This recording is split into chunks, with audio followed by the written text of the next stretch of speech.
Bien, como es habitual en el Viernes Santo, reflexionar sobre las 7 palabras de nuestro Señor Jesucristo.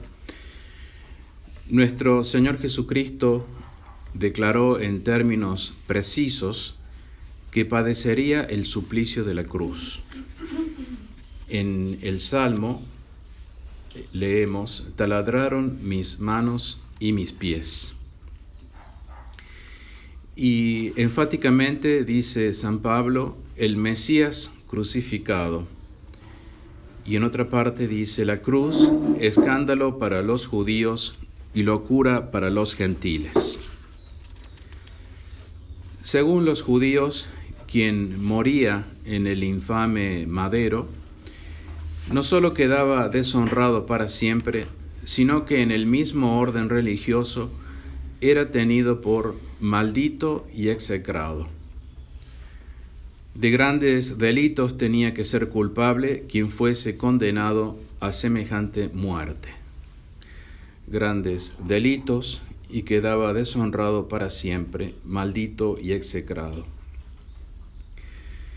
Algunas de las objeciones que ponen los judíos y los paganos con respecto a esto dicen así: si verdaderamente era Dios y quería morir, ¿por qué no eligió un género de muerte honroso y no un género de muerte deshonroso como este? ¿Por qué eligió especialmente la cruz, suplicio infame, indigno de un hombre libre aunque sea culpable? ¿Por qué eligió a nuestro Señor Jesucristo la cruz? Y sin embargo, lo que al parecer habría de acarrearle a Jesús, desprecio duradero, le fue ocasión de una gloria sin fin. Después de Pentecostés, los apóstoles no se avergonzaron de haber tenido a un crucificado por maestro. Grande es la obra de la Iglesia, que se comienza a expandir a partir de la crucifixión de nuestro Señor Jesucristo. Grande la cantidad de conversiones de cristianos que ha habido en estos dos últimos 2000 años. La expansión de la Iglesia es realmente notable, gracias a la cruz de nuestro Señor Jesucristo. Dos notas morales resaltan inmediatamente. Por un lado, paciencia y mansedumbre perfectas. Paciencia y mansedumbre perfectas. Y una entera resignación a la voluntad del Padre, que es lo que nos cuesta tanto, resignación a la voluntad del Padre. Y por otro lado, una fortaleza heroica que soporta las torturas más violentas. En cuanto se pronunció la sentencia de crucifixión, Pilato mandó que se preparase la cruz. En la procesión hacia el Calvario iba detrás de Jesús un heraldo que proclamaba el motivo de la condenación. Iba gritando a todos los transeúntes, a los que estaban en el camino, el motivo por el cual el condenado iba a ser crucificado. Y luego, andando penosamente, agotado por el insomnio, por la falta de alimento y más aún por las emociones, por la flagelación y por el brutal tratamiento que había recibido, caminaba Jesús con su pesada cruz. Y le rodeaban 4 soldados que hacían de verdugos y que le custodiaban hasta que lo bajaran de la cruz ya muerto. 4 soldados que continuamente le trataban mal, le trataban con latigazos. Se compara este cuadro con el sacrificio de otra víctima, de la cual hemos aprendido en el Antiguo Testamento, víctima mansa e inocente, como la de Isaac, que subió al monte cargado con la leña que había de consumirle después que recibiese el golpe de muerte. Así Jesucristo también sube para recibir su golpe de muerte cargado con la leña. En las calles la turba vociferaba injurias y denuestos contra el que se había proclamado Mesías e Hijo de Dios. Así, entre los judíos como entre los romanos, las sentencias capitales solían ejecutarse fuera de las ciudades. Los únicos puntos conocidos con certeza del camino de Jesús con su cruz hacia el Calvario son el pretorio, que está junto a la torre Antonia, el Calvario y el sepulcro, todos lugares que hoy se pueden visitar. Con respecto al resto del camino hay muchas conjeturas y no se conoce con precisión. Los soldados vieron a Simón el Cireneo y le obligaron a llevar la cruz de Jesús en el resto del recorrido, no movidos de compasión hacia nuestro Señor, pues sus almas habían olvidado la piedad, sino porque viéndolo tan agotado de fuerzas, temieron no pudiese llegar al lugar del suplicio, no lejos de las murallas. En los evangelios no hay ejemplo de mujer que manifieste hostilidad contra Cristo. Algunas de ellas, entre la turba que contemplaba pasar a Jesús con su cruz, eran de Jerusalén y no de Galilea, y no temían manifestar públicamente la compasión que les inspiraba Jesús. Un edicto especial prohibía manifestaciones de este género al paso de los condenados a muerte. Prohibía que se les manifestara la compasión. Fíjense la crueldad. Mas para aquellas mujeres Jesús era mucho más que un vulgar crucificado.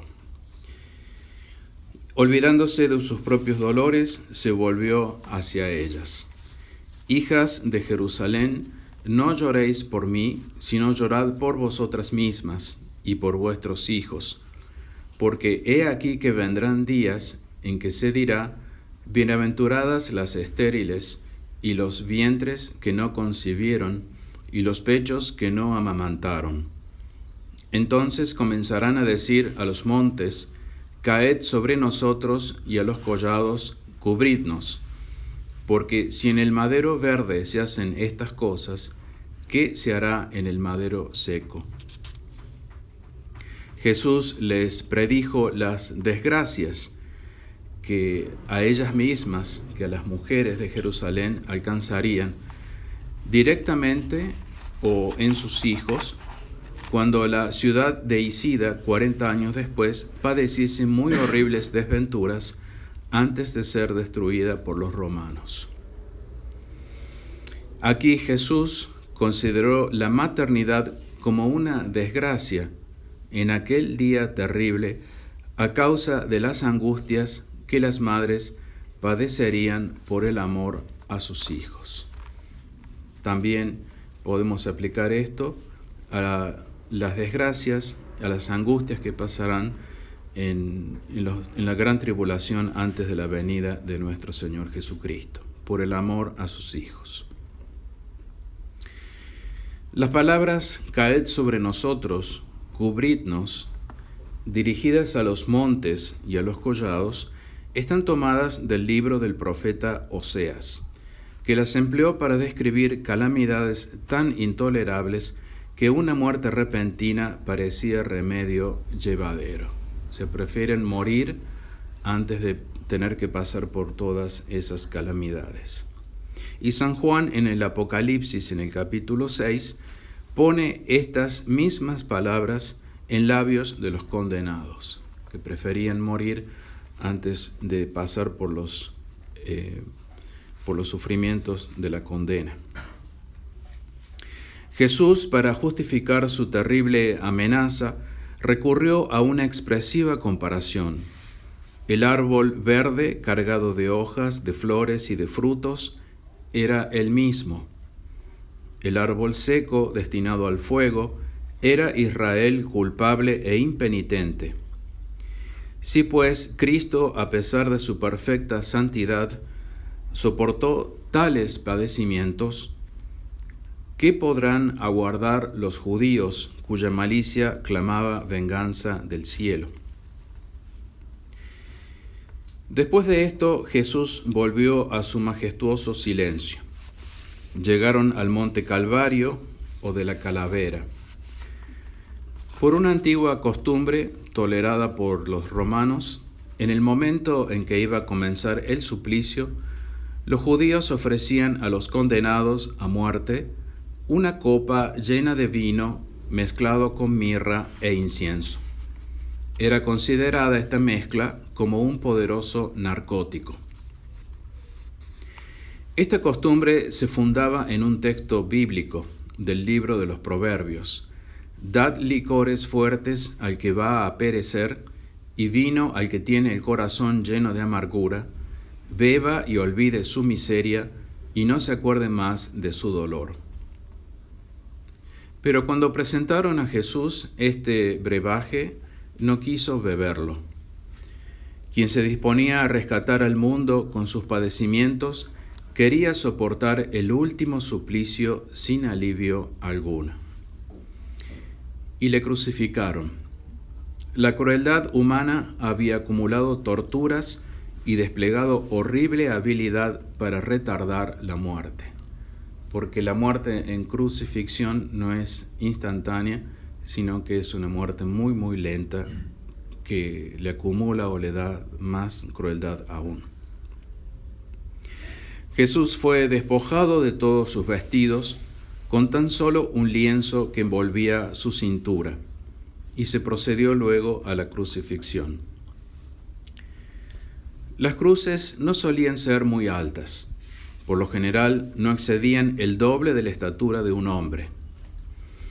El cuerpo del crucificado quedaba bastante próximo a la tierra para que los animales salvajes pudiesen devorarlo.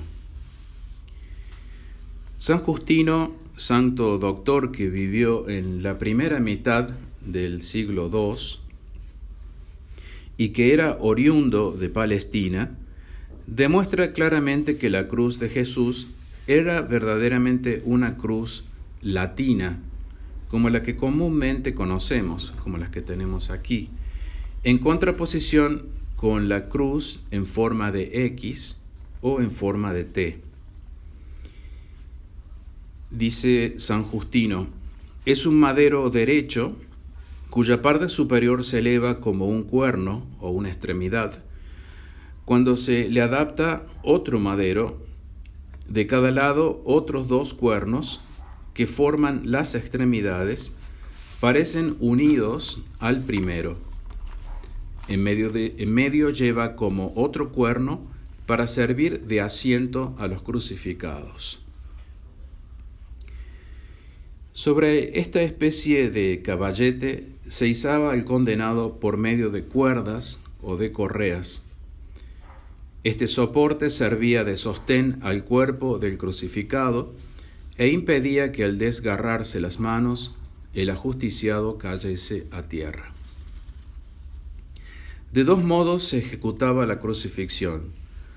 Algunas veces se extendía primero la cruz en tierra y los verdugos ataban a ella al condenado y después la levantaban y fijaban en el suelo.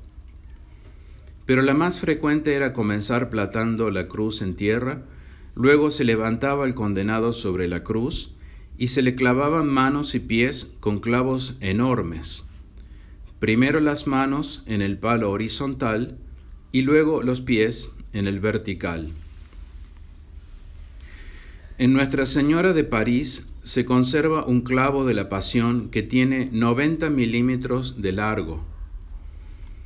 En la Basílica de Santa Cruz de Jerusalén, en Roma, se ve otro que tiene 12 centímetros de largo y 8 milímetros y medio de grueso en su parte más ancha.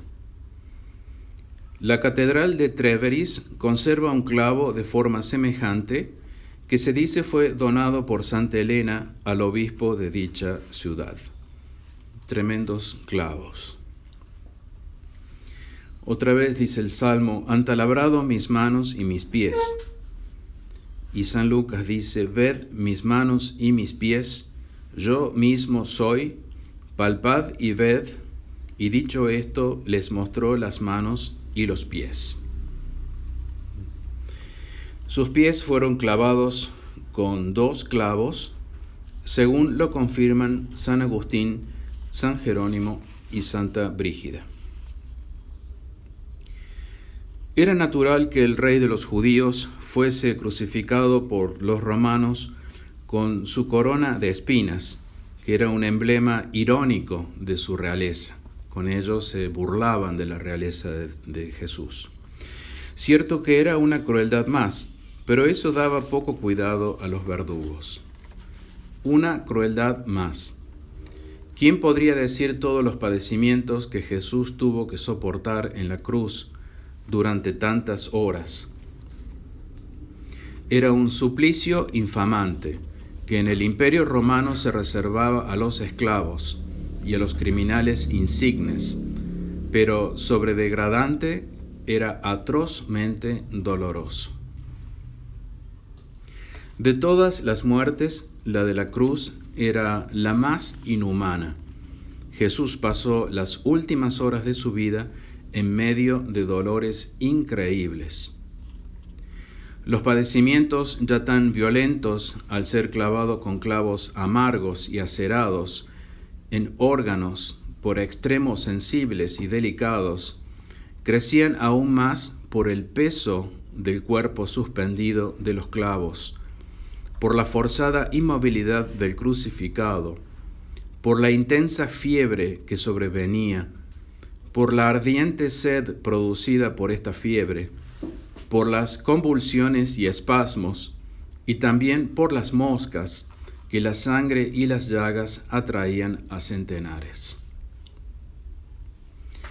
Y con todo, como ningún órgano vital estaba herido, aunque todos los miembros estaban como en tensión, quebrantados por aquella suspensión horrible, el crucificado podía permanecer 1 día, 2 y aún más en el cruel árbol, antes que la muerte lo libertase de tal suplicio. ¿Y cómo describir los padecimientos morales que soportó nuestro Señor Jesucristo durante su horrorosa agonía? Elevado sobre aquel infame madero, alcanzaba a ver de más alto a una muchedumbre de gente que saciaba sus ojos con el espectáculo de la agonía. La vista misma de su madre amadísima y de sus abnegados amigos, a quienes sus dolores tenían sumidos en profunda tristeza, le era nuevo tormento.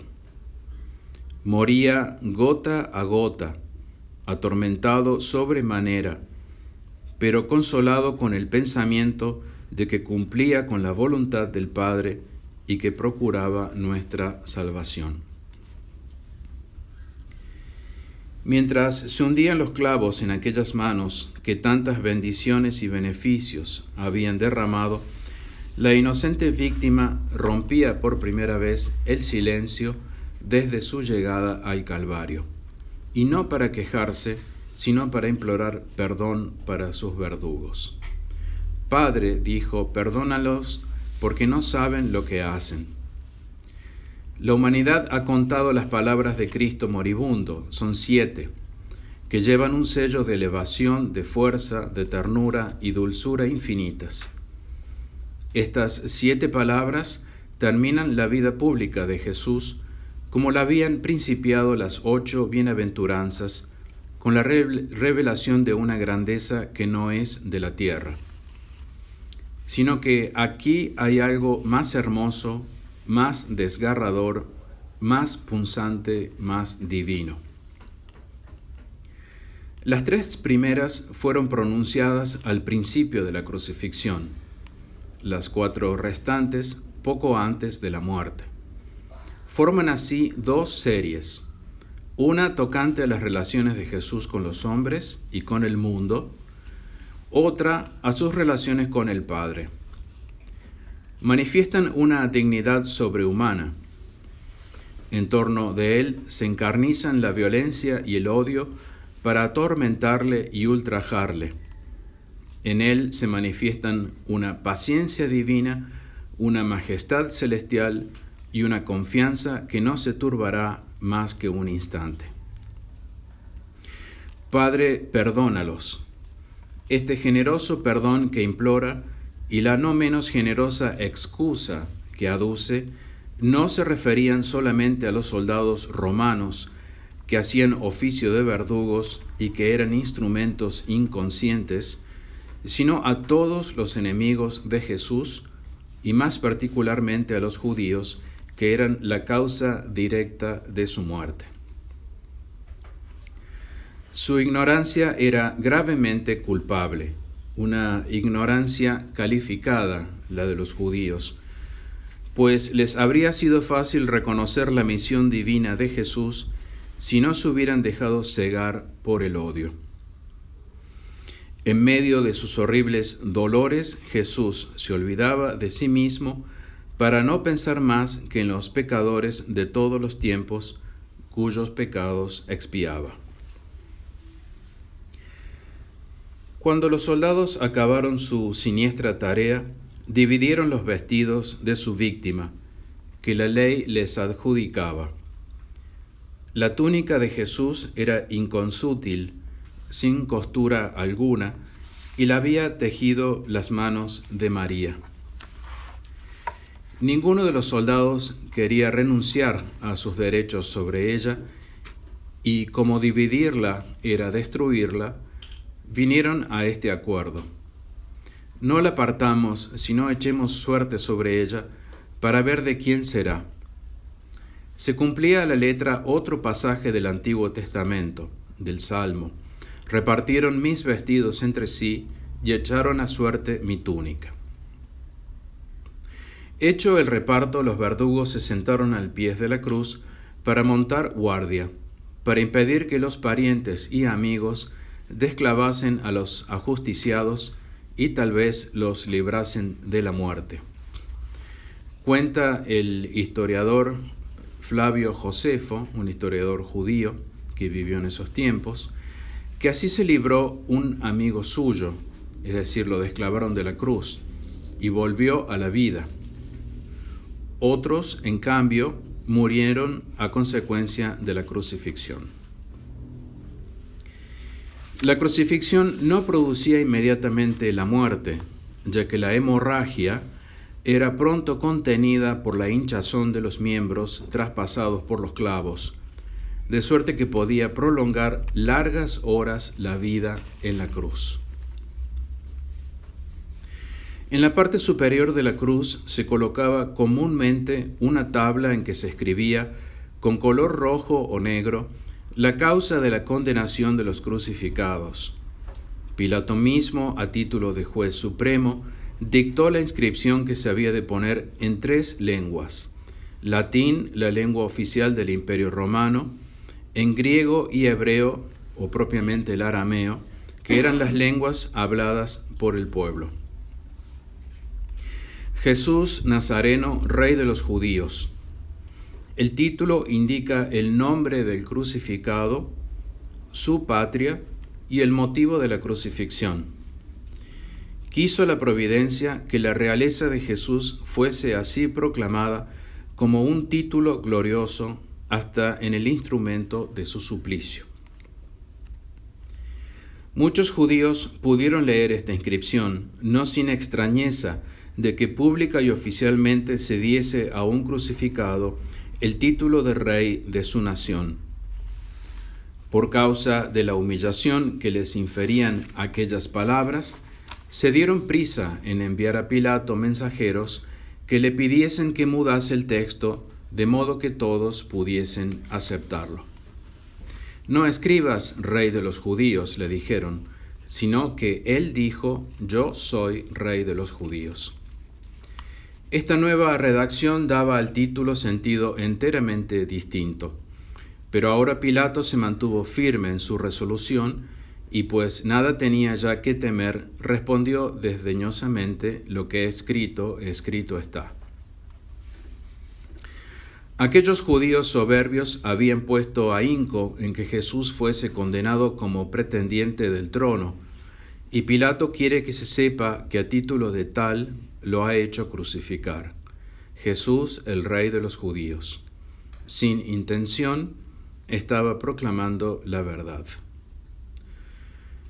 Junto a Jesús fueron crucificados, como para honrar al Rey de los judíos, unos bandidos, o también llamados ladrones.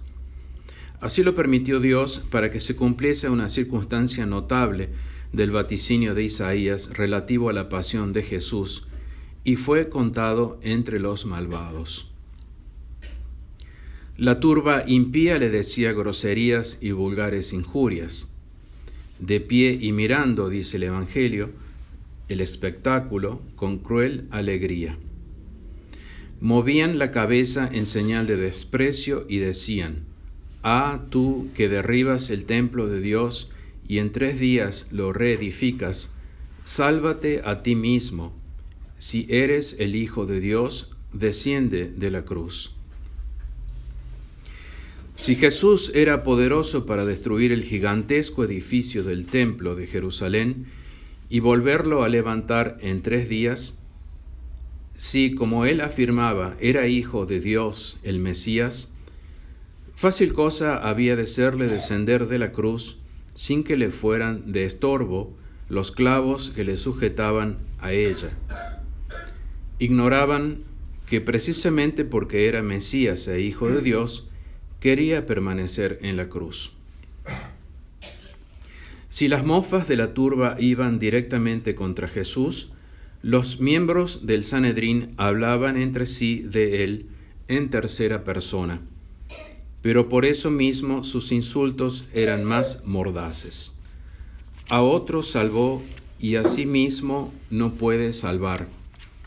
Si es el Rey de Israel, descienda ahora de la cruz y le creeremos.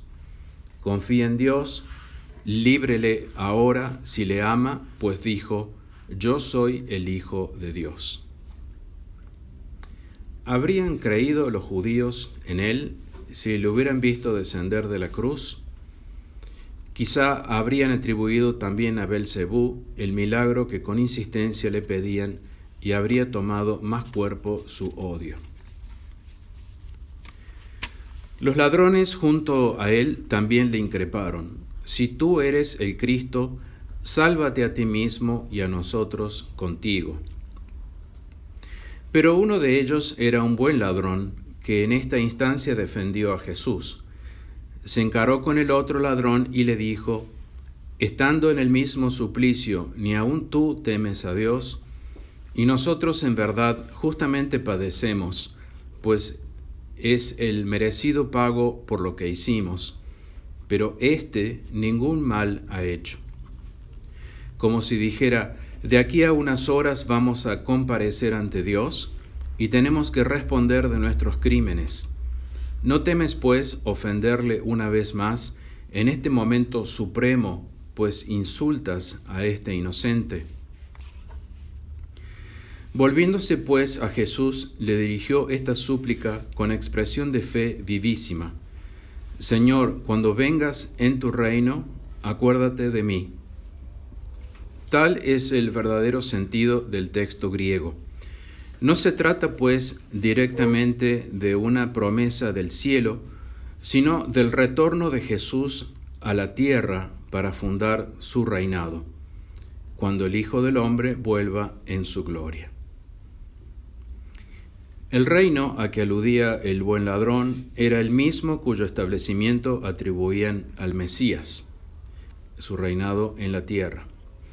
El acto de fe del buen ladrón era verdaderamente admirable, mayormente por las circunstancias en las que se hallaba Jesús. Según observa San Agustín, la cruz había sido para él escuela perfecta, y cuán grande era el maestro que le había instruido. En verdad te digo, hoy estarás conmigo en el paraíso. Jesús concedía mucho más de lo que se le había pedido, pues no solo prometía al buen ladrón darle un lugar en su futuro reino cuando llegase la hora de su segundo advenimiento, sino también introducirle aquel mismo día en el paraíso, es decir, en el lugar donde las almas de los justos del Antiguo Testamento estaban esperando que el Mesías fuese a buscarlas para conducirlas al cielo. Tal fue la segunda palabra de Cristo moribundo. Y el buen ladrón tuvo el honor de ser inscrito en el catálogo de los santos. Figura en el martirologio romano el día 25 de marzo. La tercera palabra forma parte de una escena de mucha delicadeza y sencillez. Con el corazón traspasado se hallaba junto a la cruz María, su madre, con ella su hermana María, mujer de Cleofás, y madre de los apóstoles Santiago el menor y Judas, María Magdalena y San Juan. También estaban Salomé y otras piadosas mujeres. La madre de Cristo padecía entonces todas las angustias que le había predicho el anciano Simeón 33 años antes. A su vez, Jesús participaba de los dolores íntimos que traspasaban el alma de María como aguda espada. Pero de su mismo dolor Jesús sacó consuelo para su madre. Al lado de ella vio también a San Juan, su apóstol predilecto, fiel en el puesto de honor junto a la cruz. Queriendo entonces consolar a su madre y templar su amargura, le dijo: «Mujer, he ahí a tu hijo», y a la vez indicaba a su discípulo con una mirada. Luego dijo a éste: «He ahí a tu madre». Trueque inefablemente doloroso para María, honroso para San Juan. Los maestros de la vida espiritual se complacen en ver representados en San Juan a todos los cristianos a quienes Jesús dio en el Calvario por madre espiritual a María. Y San Juan condujo a María consigo. Desde este momento hasta la hora de nona, las 3 de la tarde, y por consiguiente hasta el punto en que Jesús exhaló el último suspiro, se oscureció el sol y unas tinieblas milagrosas ciertamente, envolvieron toda la tierra, es decir, toda Judea y aún la Palestina entera. Tales tinieblas no provenían de un eclipse, pues siendo aquel día el 15 de Nisán, la luna se hallaba en su plenilunio. Era un hecho providencial, un verdadero prodigio, como si a la misma naturaleza se vistiese de duelo en el instante en que el Hijo de Dios iba a morir en una cruz. Si los hombres se les mostraban despiadados, el mundo inanimado le rendía tributo y protestaba a su manera contra aquel crimen, el mayor de los cometidos en la tierra. Poco antes de las 3 pronunció Jesús estas palabras en arameo: Elí, Elí, lama sabactani. Dios mío, ¿por qué me has abandonado? Grito de angustia, de indecible aflicción, que Jesús tomó del Salmo 21, que contiene toda la pasión. Hay en este grito un profundo misterio. Nuestra inteligencia no acierta a hermanar esta angustia horrible con la bienaventuranza que reinaba en el alma de Jesús. No permiten entender hasta qué punto Jesús había tomado las flaquezas de la naturaleza humana. Pero no, Dios no le desamparaba. Si Jesús habla de desamparo, es para expresar mejor sus padecimientos físicos y morales y el peso abrumador de los pecados de todo el género humano. Su queja es desgarradora, pero no es una queja de desesperación, como alguien ha osado decir, sino de resignación, porque es un llamamiento al Padre de un hijo sumiso que aún lamentándose acepta la voluntad del Padre, contentándose con preguntar el porqué de tantos sufrimientos. Habiendo entendido mal, algunos judíos dijeron: «Mirad, llama a Elías». Se imaginaban que llamaba al profeta Elías, al cual los israelitas atribuyeron siempre poder extraordinario, especialmente para socorrerles en tiempo de tribulaciones. Además, era opinión común que Elías había de desempeñar un importante papel en los días del Mesías. Casi al mismo tiempo pronunció Jesús la quinta palabra, uno de los tormentos más atroces de los crucificados: tengo sed. San Juan es el único evangelista que la cita. Jesús, sabiendo que todas las cosas estaban ya cumplidas, para que se cumpliese la Escritura, dijo: tengo sed. Quería cumplir nuestro Señor los antiguos oráculos que habían especificado la sed como parte integrante de los padecimientos del Mesías. En los Salmos leemos: mi lengua se pegó al paladar y en mi sed me dieron vinagre de beber.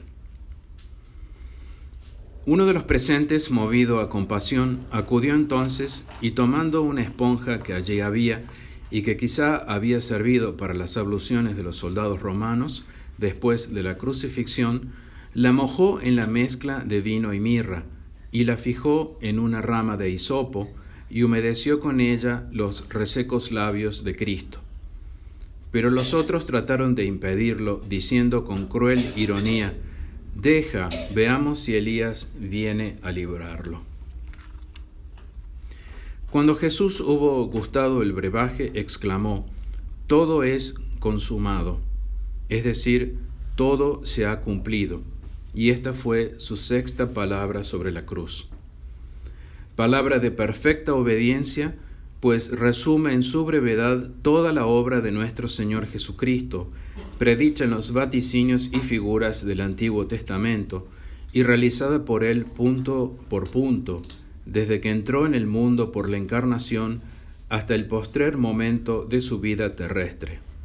Ahora ya no puede morir el Cristo en paz, ya puede morir el Cristo en paz e ir a descansar en el seno del Padre. Muy poco después pronunció Jesús su séptima y última palabra, que consistió en una nueva cita tomada de los Salmos: Padre, en tus manos encomiendo mi espíritu. Palabras que expresan ternura y confianza filiales. Con una gran voz, pues aún no le faltaban fuerzas, inclinó la cabeza y en la plenitud de su libertad, como cuadraba al Mesías, al Hijo de Dios, exhaló su último suspiro. Eran las 3 de la tarde, hora en que se ofrecía en el templo el sacrificio vespertino. Todos los evangelistas señalan la libertad y espontaneidad de la muerte de Cristo. Ninguno de ellos emplea el término murió, sino que todos recurren a expresiones especiales para indicar que dio su espíritu, que envió su espíritu, que entregó o rindió el espíritu a su Padre con un acto soberano de su voluntad de hombre Dios. Él mismo había dicho: ninguno me quita la vida, mas yo la entrego de mí mismo. Tengo poder de entregarla y tengo poder de volverla a tomar. Tales fueron las circunstancias en que exhaló suavemente su alma, en vez de morir por agotamiento como los demás crucificados. Acabamos de mencionar el sacrificio de la tarde, que consistía en la inmolación de un cordero sin mancha, pero aquel sacrificio, a pesar de su solemnidad, en comparación con el de nuestro verdadero Cordero Pascual, inmolado en el altar de la cruz, nada es. Tenía este un valor infinito, como el de la víctima que en él se ofrecía, tanto más infinito cuanto el pontífice que lo ofrecía era el mismo hombre Dios, sacerdote según el orden de Melquisedec, sacerdote y víctima a la vez, según aquella hermosa expresión: sacerdote de su víctima, víctima de su sacerdote. Y así este sacrificio solo se ofreció una vez y reemplazó a todos los otros que a su llegada desaparecieron como se desvanece la sombra ante la luz y la figura ante la realidad. No es posible, pues, concebir sacrificio más perfecto ni que por mejor reúna todo cuanto puede agradar a Dios y traer del cielo a la tierra todas las bendiciones que ésta necesita. El fin y significación de esta inmolación del Salvador en la cruz no ofrecían duda, pues el mismo Jesús los había indicado a las claras en varias circunstancias solemnes. Su muerte en la cruz era una obra de redención y de reconciliación. Si muere y se sacrifica en este infame árbol, es para expiar los pecados de los hombres y apartar de ellos el castigo eterno que habían merecido, ofendiendo al Dios de perfecta santidad y de bondad suma, y a la vez de absoluta justicia. Sustituyó pues a la humanidad culpable para padecer en lugar de ella, como víctima inocente, perfecta y de valor infinito, pues era Dios los golpes de la justicia divina. El Hijo del Hombre vino para dar su vida como rescate de muchos. Esta es mi sangre, la sangre del Nuevo Testamento, que será derramada por muchos para remisión de sus pecados. Estas palabras son de suyo suficientes para demostrar esta magnífica doctrina profundamente consoladora que era ya la de Isaías cuando profetizaba la pasión del Mesías, que lo fue después de los apóstoles y doctores de la Iglesia y que sigue siendo uno de los dogmas más hermosos y más sublimes de la fe católica, según nos dice el Concilio de Trento. Así, la cruz, de instrumento cruel e ignominioso, vino a ser una gloria no sólo del mismo Jesús, sino también del cristianismo, cuyo símbolo característico es, desde que Jesús destruyó, clavándola en la cruz, el acta de condenación que Dios había promulgado contra nosotros. En nombre del Padre, del Hijo y del Espíritu Santo. Amén.